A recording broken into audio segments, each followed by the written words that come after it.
ዩናይትዶች በዚህኛው የጃንዋሪ ዝውውር ተጫዋቾች ለማስፈረም እንግዲህ ስብሰባ እንደሚያደርጉ ይጠበቃል። ማይከል ካሪክም የዚህኛው ስብሰባ አካል እንደሚሆነውና የትኛውን ተጫዋች ማስፈረም እንደሚፈልጉ እሱም ድምጽ እንደሚሰጥ ይጠበቃል። ኮቢ ሜኑ እንግዲህ ሁላችንም በዚህኛው ጃንዋሪ ይለቃል ተብሎ ሲጠበቅ ነበር። አሁን ግን ሙሉ ለሙሉ ከዚህ ክለብ እንደማይለቅ ተረጋግጧል። ማዝራዊም ከአፍሪካ ዋንጫ ፍጻሜ በኋላ እንግዲህ ወደ ካሪንግተን ተመልሶ ለአርሰናል ጨዋታ ዝግጁ እንደሚሆን ይጠበቃል። ስለነዚህ ዩናይትድን ስለተመለከቱ አንዳንድ ጉዳዮች በዚህኛው ቪዲዮ እናነሳለን። ለዚህ ቻናል ግን አዲስ ከሆኑ ሰብስክራይብ ማድረግ እንዳይረሳ። ወደ ቪዲዮ እንሂድ።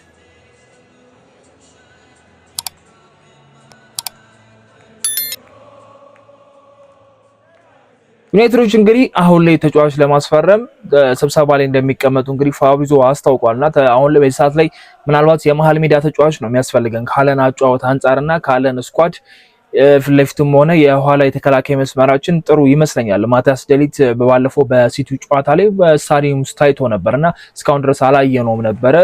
እስካሁን ግን ተመልክተነው ነበር። ከነዝር ከዚህ ጋር ነው አንድ ላይ ደስታውን ሲገልጽ ተመልክተናልና በቅርብ ጊዜ ይመለሳል ተብሎ ይጠበቃል። ሃሪ ማጉዌር አለ፣ ሊሳንድሮ ማርቲኔዝም አለ እና ሄቨንም አሉና እና ሌኒሮ ራሱ ቤንች ሆኗል። ስለዚህ አሁን ደግሞ ማዝራዊ በቡድን ውስጥ ይቀላቀላል ተብሎ ይገመታልና የተከላካይ ክፍላችን በደንብ ስኳዱ ሰፋ ያለ ይመስላል። ማላሲያም ከካሪክ ጋር አውርተዋል እንግዲህ እና ምናልባት በዚህኛው ጃንዋሪ ሊለቅ የሚችለው ተጫዋች ምናልባት ማላሲያ ነው ወይ ደግሞ ሊቀጥልም ይችላል። እስካሁን ድረስ የትኛውም ክለብ ማላሲያን ብሎ የመጣ የለም፣ ያዋራውም የለም እና እነ ኡጋርቴም ምንም አይነት ንግግር የለም። በአሞሪም ስር ነበረ ጋላታሳራይ በደንብ ጠንክሮ የመጣው ግን ደግሞ ምንም አይነት ጥያቄ የለም። የዝርክዚ ነገር ነው አጠራጣሪ የሚሆነው። ሮማ በደንብ ጠልቅ ብሎ መጥቷል። ዝርክዚ ግን እስቲል አሁንም ቦታ እንደማያገኝ ነው ፊልም ያደረገውና ሴስኮ እንኳን ቤንች እየሆነ እየተመለከተን ነው እና ኩኛ ቤንች ሆኖ ተነስቶ እየተጫወቱ ነው በካሪክ ስር እና ዝርክዚ ደግሞ ምን አይነት ቦታ ሊያገኝ ይችላል? የካሪክ ውሳኔ ይመስለኛል። እሱም ባለፈው በሲቲ ጨዋታ ከስኳድ ውጪ ነበርና አሁን ያለው ስኳድ ከሞላ ጎደል በጣም አሪፍ የሚባል ስኳድ በየትኛውም ቦታ ላይ አሪፍ የሚባል ተጫዋቾች አሉን። ግን ደግሞ በመሃል ሜዳው ላይ ስንመጣ ከኮቢ ሜኑ ጋር የሚጣመረው ካስሜሮ ኤጁን እናውቀዋለን። የካስሜሮ 90 ደቂቃ በየሳምንቱ የሚጫወትልን ወይ ደግሞ በ90 ደቂቃ ሙሉ በአሪፍ ቴምፖ የሚጨርስ ተጫዋች እንዳልሆነ እናውቃለን። ኡጋርቴ ደግሞ እሱን ቀይሮ ሲገባ ያለው አጫወት ይሄን ያህል አይደለም አለ የካስሜሮ የተወሰነ ያህል ከቨር የሚያደርግ አይደለም እና የሆነ አዲስ ኢነርጂም አይመስልም። እናውቀዋለን ኡጋርቴንና ምናልባት ዩናይትዶች በዚህኛው ስብሰባቸው ላይ ወይ ደግሞ ካሪክም ከሚፈልጋቸው ተጫዋቾች መሃል አንደኛው የመሃል ሜዳ ተጫዋች ካስሜሮን ሊያሳርፍለት የሚችል ወይ ደግሞ ካስሜሮን ቢያንስ ቀይሮ ሊገባ የሚችል ትክክለኛ የመሃል ሜዳ ስፍራ ተጫዋች ያስፈልገናል ብዬ አስባለሁና ሜኑ እንኳን የሆነ ነገር ቢሆን በዚህ ወራቱ የሆነ ጉዳት ቢያጋጥመው ልክ እንደባለፈው ሜኑ ተክቶ ሊጫወትልን የሚችል ተጫዋች የለንምና ምናልባት ልናጣምር የምንችለው ካስሜሮንና ኡጋርቴ ነው። ከኡጋርቴ እንደ ሜኑ እንደማይሆንልን በጣም ግልጽ ነውና የመሃል ሜዳ ተጫዋች አንድም ወይም ሁለት በዚህኛው የጃንዋሪ ዝውውር ማስፈረም ግዴታቸው ነው ብዬ አስባለሁና አሁንም ስቲል ድረስ ኔቬስ ከዩናይትድ ጋር የተያዘ ነው ያለው። የወልቭስም ተጫዋች ጎሜዝም አለ ግን ደግሞ እሱ ኦልሞስት ወደ ናፖሊ የሚለው ነገር እያደለ ይመስላልና ካሪክ ምን አይነት ተጫዋቾችን ሊፈልግ ይችላል? የካሪክ ምርጫ ማን ሊሆን ይችላል? ዩናይትድ ውስጥ የትኛው ምርጫ መርጠው ኦብቪየስሊ በጣም በእርግጠኝነት መሃል ሜዳ ላይ ብቻ ነው ሊያወሩ የሚችሉት። አጥቂ ላይ ብዙ ፎከስ አድርጎ የሚሰራ አይመስለኝም። ዝርክዚ ያለ ሴስኮ አለን። በፎርሰናይንም መጮት ከፈለጉ ቦሞና ኩኛም የተቀያየሩ መጮት እንደሚችሉ አሳይቶናል።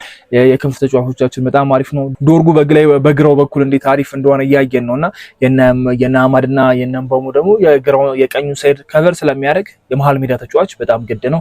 ካሪክና ዩናይትድ ቦርዶች እንግዲህ በዚህ ሳምንት ውስጥ ተወያይተው እንግዲህ የትኛውን ተጫዋች ይመርጣሉ የሚለው ነገር በጣም ወሳኝ ይሆናል። የኮቢ ሜኑ ዩናይትድ ቤት መቆየት እንግዲህ አሁን ላይ በጣም እርግጥ ሆኗል። ሩበን አሞሪም ሲለቅ መጀመሪያ የተሰማው ነገር ቢኖር በቃ ኮቢ ምናልባት በዚህኛው የጃንዋሪ ዝውውር እንደማይለቅ ይጠበቃል ሲባል ነበር። ማይከል ካሪክ የመጀመሪያ ስታርቲንግ 11ን አስጀመረው። በዛ ስታርቲንግ 11 ላይ የሚገርም እንቅስቃሴ ማድረግና ኮቢም ከማይከል ካሪክ ጋር ከጨዋታው መጠናቀቅ በኋላ እንዴት ተቃቅፎ እንደነበረና እንዴት ደስተኛ እንደነበረ ያሳያል። በቃ የነበሩት እንቅስቃሴዎች በጣም ግልጽ ነበሩ። በብዙ ዩናይትድ ተጫዋቾችም ሲያበረታቱት ነበር። ከጨዋታው በኋላ ኮመንት ላይ አሪፍ አስተያየት እየሰጡትም ነበርና ይሄ ተጫዋች እንግዲህ አሁን ላይ ሙሉ ለሙሉ ወስኖ በዩናይትድ እንደሚቆይ ተረጋግጧልና ኮቢ ሜኑን የመሰለ ተጫዋች ለማጣት ኦልሞስት ተቃርበን ነበረ። በሽያጭ እንኳን ባይሆን በውሰት ውል እንኳን ይሄንን ተጫዋች ማጣት በጣም ተገቢ አልነበረም። ከአሞሪም ከነበራቸው ባህሪ አንፃር የኮቢ ሜኑ ወንድም ከሚያደርገው እንቅስቃሴ አንፃር ሜኑን ፍላጎት ከማጣት አንፃር ምናልባት ሙሉ ለሙሉ ግንኙነታቸው ተቋርጦ ኮቢ ሜኑ የሙሉ ለሙሉ ሽያጭ ውስጥ ሊገባ የሚችልበት አጋጣሚ ነበር ብዬ መናገር እችላለሁና እንደማሆን ምናልባት ካሪክ እድል እንደሚሰጡ ስላወቀ ካሪክ የ90 ደቂቃ ተጫዋች እንደሚያረጋውም ስላወቀ ይመስለኛልና ሙሉ ለሙሉ በዚህኛው ጃንዋሪ ዝውውር ወይ ደግሞ ወውሰቱና የሚባል ነገር አሁን ላይ ምንም እንደሌለ ተናግሯልና ብሩኖ ፈርናንዴዝ በሚቀጥለው ሰመር ላይ እንግዲህ ይለቃል ተብሎ የሚጠበቀው ተጫዋች ነውና እነዚህ ተጫዋቾች እንደሚለቁ የታወቀ አሪፍ ታዳጊያቸውም ብዙ አመት ሊያገለግላቸው የሚችላቸውን ተጫዋች ይለቃሉ ተብሎም ስለማይታሰብ የነ ካስሜሮም ኦልሞስት ያለቀለት ቢመስልም ግን ደግሞ ዩናይትዶች አሁንም ቢሆን ከካስሜሮ ጉዳይ ላይ ተስፋ አይቆረጡም አይመስልምና የአንድ አመት የማራዘም ሙላቸውን ይጠቀማሉ ተብሎ ይታሰባልና ካስሜሮን ማቆየት ከደሞዙ አንፃር በጣም ከፍተኛ ሊሆን ይችላል። በዩናይትድ ቤት ከፍተኛ ደሞዝ ተከፋይ ነው። ግን የካስሜሮ ፓሽን ስንመለከት ለዩናይትድ የመጣው ለደሞዝ ለገንዘቡ ብቻ እንዳልሆነ ያስታውቃል። ከአሰልጣኞች ጋር ያለው ግንኙነት ከተጫዋቾቹ ጋር ያለው ግንኙነት እንዴት ጎል ሲያስቆጥር እንደሚጨፍር ምናምን ነገር ስናየው ያ ሁሉ ዋንጫ ያሳካ አይመስልም። 5 ሻምፒዮንስ ሊግን የበላ በማድሪድ ቤት ያንን የመሰለ ካስሜሮ ያየ ነው። ኦልሞስት በቃ ቤስት 11 ውስጥ መካተት የሚችል ምርጥ ከሚባሉ ተጫዋቾች መሃል አንደኛው የሆነው ተጫዋች በዩናይትድ ቤት እንደዚህ መጥቶ በደከመበት አመት እንኳን ካርሊንግ ካፕ ስናሳጋ በቴናክስር እንዴት እንደሚጨፍር ኤፍ ኤ ካፕ ስናሳካ ምናምንና ትልቁን ነገር ያዩ ተጫዋች ትንሽዬ ነገሮችን እያሳካ እንኳን ደስተኛ ሆኖ በዩናይትድ ማሊያ እያገለገለና በጥሩ መንገድ እየተጫወተ እንደሆነ እየተመለከትን ነውና ዩናይትዶች ካስሜሮን አንድ አመት ለማቆየት ቢሞክሩ ደሞዙ ከቀነሰላቸው ይሄን ያህል መጥፎ ነገር ነው ብዬ አላስብም። ግን ደግሞ ያቆይቷል ተብሎም አይጠበቅም። አንዳንድ መረጃዎች ምናልባት ያንን ነገር ሊጠቀሙት ይችላሉ የሚል መረጃዎች ይወጡ ነው እና ኤደርሰን ግን ወደ ሲቲ የማምራት እድላቸው ሰፋ ያለ ይመስላል።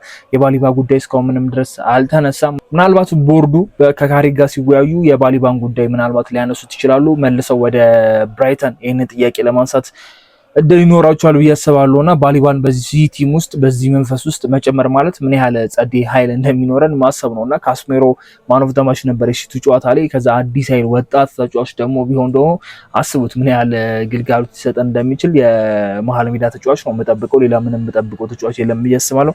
ሌላኛው እንግዲህ አስደናቂ የነበረው የአፍሪካ ዋንጫ ነው። ብዙ አነጋጋሪ የነበረው የአፍሪካ ዋንጫ የመጨረሻው የፋይናል ጨዋታ እንግዲህ ያለቁ ሰዓት ታምሮች ነበር የተፈጠረው። ሴኔጋልና ሞሮኮ ባረጉት ጨዋታ ሴኔጋል 1-2 አሸንፋ እንግዲህ የዋንጫው ባለቤት መሆን ችላለች። ዲያዝ ያንን ፔናልቲ የመታበት መንገድ እውነት ያስቃል።